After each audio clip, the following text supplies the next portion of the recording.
সাথে শারীরিক সম্পর্ক করবে, আবার তার স্বামীর সামনে। আমিও দেখতে চাই তোর কেমন লাগে। তখন আমি বললাম, মাসুদ তুমিও মিতুর কথায় পা দিলে? তখন মাসুদ বলল, কি করব ভাইয়া, ও আমার বেস্ট ফ্রেন্ড, আরেক হলো আমার ভালোবাসা, আর এমন অফার কে মিস করতে চাই বলেন তো। কিছুক্ষণ পর কাজে এসে গেল। মিতু আর আমার বিয়ের সব কিছু লিখতে লাগলো। তবে এখন কবুল বলার বাকি আছে। আমার যে এখন কি অবস্থা হয়েছে বলে বুঝাতে পারবো না আপনাদেরকে। তখন কাজী বলল, বলো বাবা কবুল।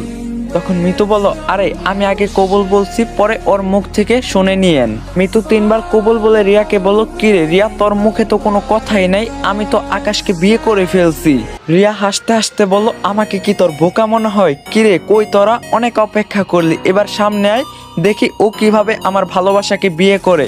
সাথে সাথে 6টা মেয়ে মিতুর কাছে এসে সব কেড়ে নেয় আর ভিডিওটাও ডিলিট করে দেয়। মাসুদ উঠে যেই ওদের আঘাত করতে যাবে, সাথে সাথে ওর বুকে লাথি দিয়ে ফেলে দিল। একটা মেয়ে গিয়ে রিয়ার হাত খুলে দিল। রিয়া আমার কাছে এসে আমার হাত পায়ের বাত খুলে দিয়ে বলল, লাগে নাই তো তোমার কোথাও?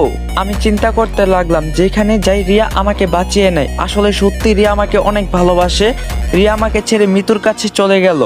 রিয়া বলল, কি ভিডিও ভাইরাল করবি না? তখন মিতু বলল, তুই খুব চালাক, একটা বিষয় আমার মাথায় আসছে না, এরা এখানে কিভাবে আসলো? তখন রিয়া বলল, ভুল করলি তুই, তোর ভুলের কারণে ওরা এখানে আসছে। আমি যখন আকাশকে বাহিরে যেতে দেখতে পাই তখনই আমার সন্দেহ লাগে, আর ওর কোনো দরকার ছাড়া বাইরে যায় না। এতদিন ও নিজেকে বন্দির মতো ঘরে রাখছে, হঠাৎ করে ওর বাইরে যাওয়াটা আমার সন্দেহ জাগে। আর তখনই আমি আমার বান্ধবীদের সাথে সাথে মেসেজ করে বলে দেই আকাশের পিছু নিতে। আর একটু পরেই তুই যখন আমাকে মেসেজ করে আসতে বললি, তখন আমার সব বিষয় পরিষ্কার হয়ে যায়। এখন তো বুঝলি না? এখন মিতু বলল, এখন তুই কি করতে চাস? তখন রিয়া বলল, এভাবে হার মেনে নিলি? এখন তুই বিনা বিয়েতে ওর সাথে শারীরিক সম্পর্ক করবি, আর এগুলোর ভিডিও করব আমি। এখানে বস, তুই লাইভ টেলিকাস্ট দেখতে পারবি, সমস্যা নাই, তবে আমাদের সবার সামনে। তোর তো এটাই ইচ্ছে।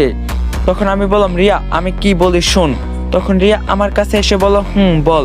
তখন আমি বললাম, একজন যদি কুকুরের পিছনে দৌড়ায়, তাহলে তুইও কি তার পিছনে যাবি? আমি বুঝতে পারছি আমাদের এত বছরের সম্পর্ক ছিল, হঠাৎ তোর আর আমার মাঝে শারীরিক সম্পর্ক দেখে ও সহ্য করতে পারে নাই। প্রতিশোধের নেশায় ও অন্ধ হয়ে গেছে। আমি তো ওর মতো পাষাণ হতে পারি না।